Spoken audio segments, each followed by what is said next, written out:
केंद्र सरकार आज लोकसभा में पूर्ववर्ती यूपीए सरकार की आर्थिक कुप्रबंधन पर लाएगी श्वेत पत्र। संसद का बजट सत्र यूपीए सरकार के खिलाफ आ रहे श्वेत पत्र पर चर्चा के लिए एक दिन बढ़ाया गया। आर्थिक कुप्रबंधन पर श्वेत पत्र के जरिए देश की आर्थिक दुर्गति और अर्थव्यवस्था पर पड़े नकारात्मक प्रभावों पर विस्तार से चर्चा होगी। नोएडा और ग्रेटर नोएडा के किसानों का आज दिल्ली मार्च। किसान ज्यादा मुआवजे और विकसित भूखंडों की मांग कर रहे हैं। किसानों ने संसद तक विरोध मार्च का ऐलान किया है। किसानों के संसद कूच के ऐलान को लेकर दिल्ली में अलर्ट। गौतम बुद्ध नगर में धारा 144, राजधानी दिल्ली में कई रूट डायवर्ट, कई अहम सड़कों पर भारी वाहनों के प्रवेश की मनाही। दिल्ली ट्रैफिक पुलिस ने एक्स पर पोस्ट कर जानकारी दी। आज सोनिया विहार, डीएनडी, चिल्ला, गाजीपुर, सभापुर, अप्सरा और लोनी सीमाओं से जुड़ी सड़कों पर भारी ट्रैफिक का अनुमान। केंद्रीय फंड में कथित भेदभाव को लेकर कर्नाटक के बाद आज केरल सरकार का प्रदर्शन। दिल्ली में सीएम विजयन की अगुवाई में उनके कैबिनेट सहयोगी केरल सांसद विधायक करेंगे प्रदर्शन। केरल सरकार के धरने के जवाब में बीजेपी भी करेगी प्रदर्शन। बीजेपी केरल प्रभारी प्रकाश जावड़ेकर, केंद्रीय राज्य मंत्री वी मुरलीधरन ने एलडीएफ सरकार पर गंदी राजनीति का आरोप लगाया। केंद्रीय फंड को लेकर राज्य सरकारों के प्रदर्शन पर पीएम मोदी ने वार किया। कहा, हक और फंड की आड़ में हो रहा प्रदर्शन देश की एकता के लिए खतरनाक है। केंद्रीय फंड में अपने हक को लेकर कर्नाटक और केरल के बाद टीएमसी भी प्रदर्शन करेगी। ममता की तृणमूल सरकार शुक्रवार को मनरेगा के तहत रोके गए फंड को लेकर आवाज बुलंद करेगी। 15 राज्यों की राज्यसभा सीटों पर होने वाले चुनाव के लिए आज जारी होगा नोटिफिकेशन। 15 फरवरी तक होगा नामांकन, 20 फरवरी तक हो सकेगा नाम वापसी।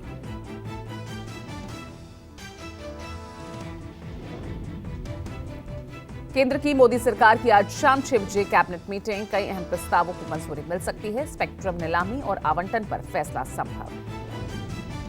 राजस्थान की भजनलाल सरकार आज पेश करेगी अपना पहला बजट। राज्य की वित्त मंत्री दिया कुमारी साल 2024-25 का पेश करेंगी बजट।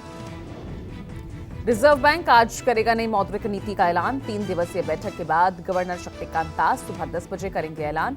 रेपो रेट 6.5% की दर कायम रहने की उम्मीद। उत्तराखंड समान नागरिक संहिता कानून पास करने वाला बना पहला राज्य। बुधवार को विधानसभा में ध्वनिमत से यूसीसी बिल पास। राज्यपाल की मंजूरी के बाद बनेगा कानून।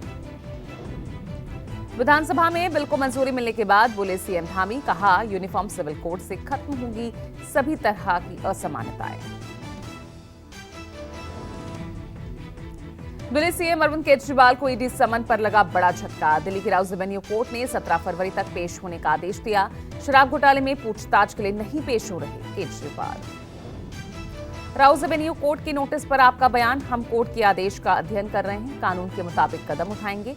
आपने कहा, कोर्ट को बताएंगे कैसे ईडी के सभी समन गैर कानूनी हैं। सुप्रीम कोर्ट में समलैंगिकता को लेकर अहम सुनवाई। समलैंगिकता को अपराध की श्रेणी से बाहर किए जाने के खिलाफ क्यूरेटिव याचिका 6 दिसंबर 2018 को सुप्रीम कोर्ट ने अपराध की श्रेणी से बाहर किया था। इस्कॉन के संस्थापक श्री प्रभुपाद की आज 150वीं जयंती। दिल्ली के भारत मंडपम में आयोजित कार्यक्रम को संबोधित करेंगे पीएम मोदी। राजधानी दिल्ली के नेहरू प्लेस को आज मिलेगी स्काई वॉक की सौगात। एशिया के सबसे बड़े और सस्ते इलेक्ट्रॉनिक मार्केट आने वाले मेट्रो से निकलकर सीधे पहुंचेंगे बाजार। उत्तराखंड विधानसभा में यूसीसी बिल को मिली मंजूरी पर कांग्रेस नेता हरीश रावत का तंज। कहा, विधेयक इतना अच्छा है तो केंद्र सरकार क्यों नहीं कर रही पारित। उत्तराखंड में यूसीसी विधेयक को मिली मंजूरी पर सांसद दानिश अली ने साधा निशाना। कहा, यह राज्य सरकार का अधिकार क्षेत्र से बाहर है, एजेंडा सेट कर रही है बीजेपी। उत्तराखंड के बाद अब राजस्थान में यूनिफॉर्म सिविल कोड विधेयक की भी सुखपुकारहट। डिप्टी सीएम प्रेमचंद बरुआ ने कहा, बिल के ड्राफ्ट पर जारी है काम। देश में एक समान कानून जरूरी। लैंड फॉर जॉब केस में ईडी के सामने पेशी के लिए 2 बेटियां मीसा और हिमा के साथ दिल्ली पहुंची राबड़ी। 9 फरवरी को ईडी के सामने होंगी पेश। बिहार के मुख्यमंत्री नीतीश कुमार ने बुधवार को पीएम मोदी से मुलाकात की। राज्य में बीजेपी के साथ मिलकर सरकार बनाने के बाद सीएम नीतीश का था पहला दिल्ली दौरा। सीएम नीतीश ने बीजेपी अध्यक्ष जेपी नड्डा, गृह मंत्री अमित शाह से भी मुलाकात की। लोकसभा चुनाव को लेकर सीट शेयरिंग सहित तमाम सियासी मुद्दों पर चर्चा हुई। पीएम मोदी सहित बीजेपी आलाकमान से मुलाकात के बाद बिहार के सीएम नीतीश कुमार का बड़ा बयान। कहा, अब इधर उधर नहीं जाऊंगा, एनडीए में ही रहूंगा। टीडीपी प्रमुख चंद्रबाबू नायडू के भी एनडीए में वापस आने की अटकलें। बुधवार को चंद्रबाबू ने दिल्ली में गृह मंत्री अमित शाह से मुलाकात की। शरद पवार गुट की एनसीपी को मिला नया नाम। एनसीपी शरद चंद्र पवार पार्टी के नाम पर चुनाव आयोग ने लगाई मुहर। मंगलवार को एनसीपी अजीत गुट को सौंपने के बाद ईसी ने शरद से मांगा था नया नाम। राज्यसभा में राष्ट्रपति के अभिभाषण पर धन्यवाद प्रस्ताव का राज्यसभा में पीएम मोदी ने जवाब दिया। प्रधानमंत्री मोदी ने पूर्व पीएम नेहरू को बताया आरक्षण विरोधी। पूर्व पीएम नेहरू के खिलाफ बयानबाजी पर भड़के कांग्रेस अध्यक्ष खड़गे। कहा, जिन्होंने स्वतंत्रता संग्राम में कोई योगदान नहीं दिया वो में राष्ट्रभक्ति का पाठ पढ़ा है। राहुल गांधी ने भी एक्स पर पोस्ट कर पीएम मोदी पर हमला बोला। कहा, चुनावी मंच हो या संसद, प्रधानमंत्री का हर भाषण सिर्फ झूठ का अंबार होता है। पीएम मोदी के संसद में नेहरू पर दिए बयान को लेकर शरद पवार का पलटवार। पीएम मोदी का भाषण सुनकर दुख हुआ। नेहरू का योगदान भुलाया नहीं जा सकता। देश में लोकतंत्र की शुरुआत नेहरू से हुई। यूपी विधानसभा में सीएम योगी का मथुरा वाराणसी को लेकर बड़ा बयान। कहा, आस्था का सवाल है, हमने तो बस अयोध्या, काशी और मथुरा ही मांगा है। सपा अध्यक्ष अखिलेश यादव ने योगी सरकार की जीरो टॉलरेंस नीति पर साधा निशाना। कहा, राज्य का हर महकमा बना करप्शन का अड्डा। योगी सरकार में हो रही रिकॉर्ड तोड़ लूट। सीएम योगी ने करप्शन पर अखिलेश के वार का दिया जवाब। तंज कसते हुए कहा, पीडीए मतलब परिवार डेवलपमेंट अथॉरिटी, लेकिन इस पीडीए में चच्चू शिवपाल हैं नदारद। सपा अध्यक्ष अखिलेश यादव ने आरएलडी अध्यक्ष जयंत के पाला बदलने की अटकलों को खारिज किया। सपा अध्यक्ष ने कहा, मुझे यकीन है जयंत किसानों की लड़ाई कमजोर नहीं होने देंगे। बीजेपी आरएलडी गठबंधन की खबरों को शिवपाल यादव ने भी खारिज किया। बीजेपी पर लगाए अफवाह फैलाने का आरोप। अयोध्या के तपस्वी छावनी पीठाधीश्वर परमहंस आचार्य का बड़ा बयान। रायबरेली में सोनिया गांधी के खिलाफ चुनाव लड़ने का ऐलान किया। बिहार बीजेपी का पटना में धन्यवाद सम्मान और संकल्प सभा। कृष्ण मेमोरियल हॉल में आयोजित कार्यक्रम में दोनों डिप्टी सीएम सम्राट चौधरी, विजय सिन्हा होंगे सम्मानित। झारखंड में चंपाई सोरेन सरकार का विस्तार, मंत्रिमंडल का विस्तार अब 16 फरवरी को होगा। 8 फरवरी को तय तारीख से एक दिन पहले बदला कार्यक्रम। राज्यपाल के बाहर होने और राहुल की यात्रा का दिया हवाला। उत्तराखंड के पूर्व कैबिनेट मिनिस्टर हरक सिंह रावत के ठिकानों पर ईडी की दबिश। दिल्ली, देहरादून, आवास सहित 12 ठिकानों पर छापेमारी।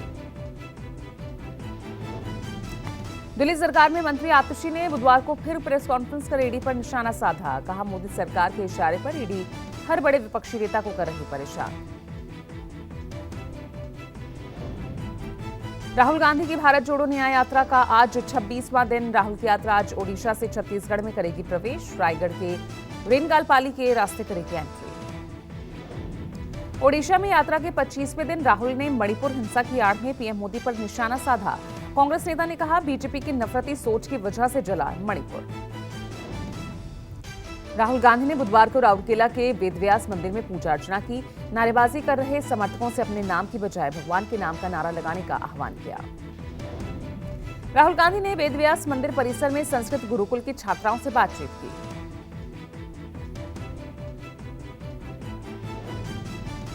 केंद्र के खिलाफ दिल्ली में आज कांग्रेस का विरोध प्रदर्शन। कर्नाटक के सीएम सिद्धारमैया के नेतृत्व में जंतर मंतर पर कांग्रेस का प्रदर्शन। कर्नाटक के एक शीर्ष कांग्रेस नेता चलो दिल्ली आह्वान के तहत दिल्ली पहुंचे। कर्नाटक कांग्रेस का आरोप, केंद्र सरकार ने फंड अलॉटमेंट में भेदभाव किया। कांग्रेस का आरोप, केंद्र सरकार की नाइंसाफी की वजह से अब तक कर्नाटक सरकार को 1,87 करोड़ के राजस्व का नुकसान हुआ। भरपाई की मांग को लेकर प्रदर्शन। कांग्रेस के विरोध प्रदर्शन को लेकर बीजेपी सांसद अनंत हेगड़े ने कहा, सिद्धारमैया की सरकार कर्नाटक में नाटक कर रही। नाटक का पोल खोलने के लिए हम सभी गांधी मूर्ति पर इकट्ठा हुए हैं। में जो चल रहा है वो भ्रष्टाचारी सरकार चल रहा है। आज नाटक करने बैठे हैं कांग्रेस सभी नेता। सीएम सिद्धरामैया से लेकर के सभी कांग्रेस नेता यहाँ।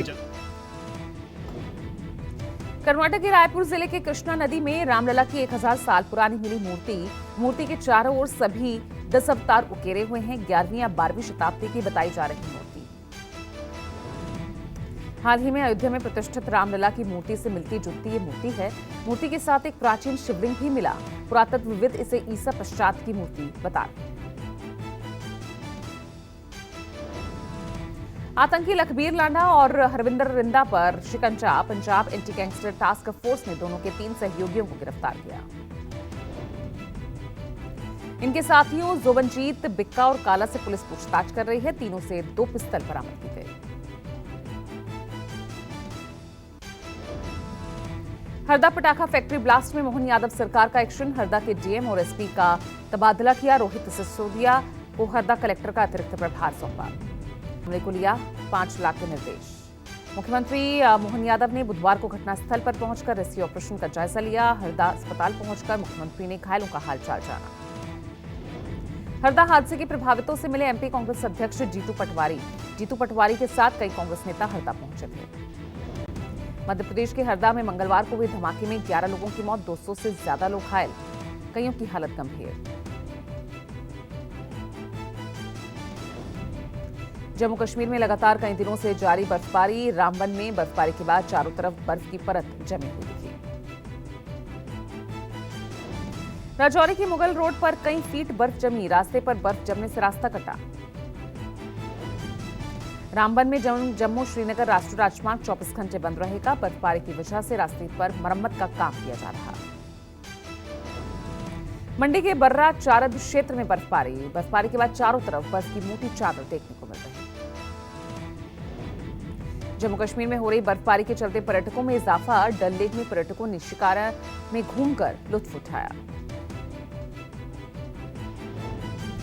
गुजरात के जामनगर में बोरवेल में फंसे बच्चे को सुरक्षित निकालने में मिली सफलता। 9 घंटे के रेस्क्यू ऑपरेशन के बाद बच्चे को बोरवेल से सुरक्षित बाहर निकाला गया।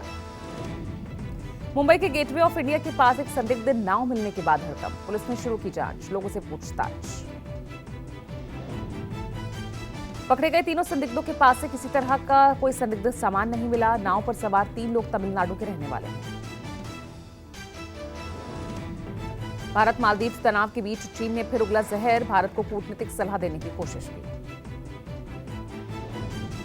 अमेरिका के पूर्व राष्ट्रपति ट्रंप के एक मुकदमे की अहम सुनवाई। भारतीय मूल के जज कर सकते हैं। कैपिटल हिल हिंसा में फेडरल कोर्ट के फैसले के खिलाफ ट्रंप अगर अपील करते हैं तो भारतीय मूल के जज श्रीनिवास कर सकते हैं सुनवाई।